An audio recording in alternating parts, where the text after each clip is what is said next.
ఒక్క పేలుడు, ఒక్క క్షణం మొత్తం భారతదేశాన్ని కన్నీళ్లతో ముంచేసింది.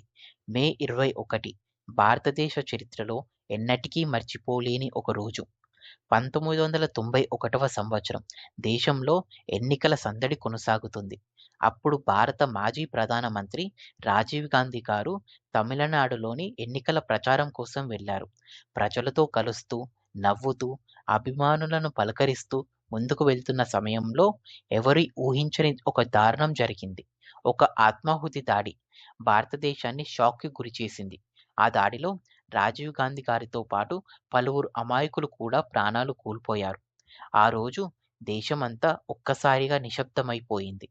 కోట్లాది మంది ప్రజలు కన్నీళ్లు పెట్టుకున్నారు. ఈ దారుణ ఘటన తరువాత ఉగ్రవాదం అనే భయంకరమైన సమస్యపై ప్రజల్లో అవగాహన పెంచడానికి ప్రతి సంవత్సరం మే 21ని జాతీయ ఉగ్రవాద వ్యతిరేక దినోత్సవంగా పాటిస్తుంది. కానీ ఉగ్రవాదం అంటే అసలు ఏమిటి?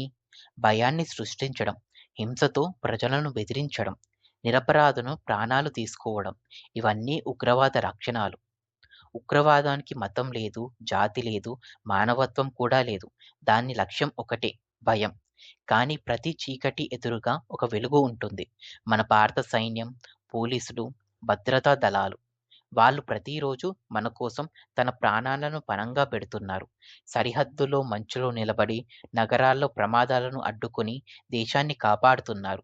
వాళ్ళ త్యాగాల వల్లే మనం ఈరోజు ప్రశాంతంగా జీవిస్తున్నాం. జాతీయ ఉగ్రవాద వ్యతిరేక దినోత్సవం మనకు ఒక గొప్ప సందేశాన్ని ఇస్తుంది. హింస ఎప్పటికీ పరిష్కారం కాదు.